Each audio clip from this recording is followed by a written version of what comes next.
Okay, so it's up and running. This is about an hour and a half, maybe 2 hours into this bar, canister Damascus.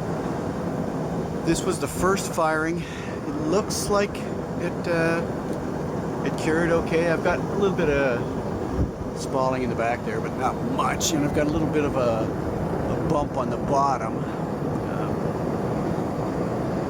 But otherwise it seems okay.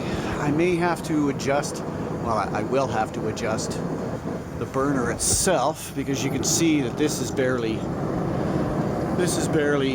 getting any temperature at all, so it's not coming forward. I know it's not spiraling that much, but I didn't really expect it to either.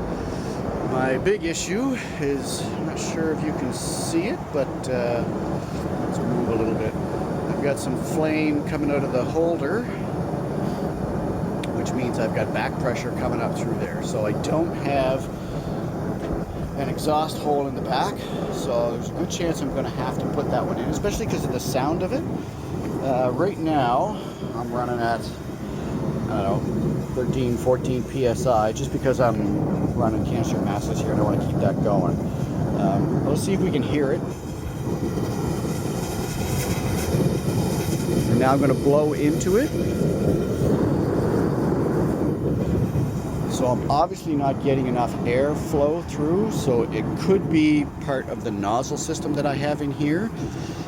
I may change that out as well. I've got a MIG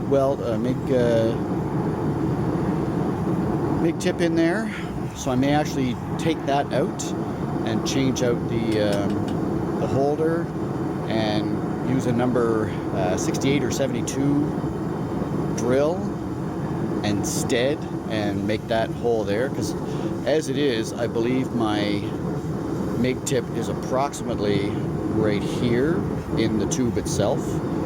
So with the port being here, I think if I start it up here, I'll be able to draw in more air. So I think that'll change the temperature down there. I did block this up a little bit with some KO wool, mostly to stop the heat from coming up and going into my tube and everything. But I also think I should adjust the top backwards, which will adjust the front forwards a little bit, and that might put more heat forward. I don't know, I may leave it like this. I may adjust it so that it goes straight down instead and tries to go the other way. I've seen other people do that, where they have it come straight down on the side and it hits over the side. It didn't take long to heat up. Really, it only took maybe 15 minutes to get up to heat, and then another 20 to get up to this heat. And that was at about 8 or 9 PSI when I started that. I've got it on the other video, but this is running pretty hot for one burner. This is easily as hot as my other forge with 2 burners. Mostly I think is the IR in there. But you can see the difference in temperature of that bar and where the heat mostly is. So I'm going to have to do some readjustment on this, but honestly, it's working for what I have, and it probably uses less propane. So I don't know. What do you think?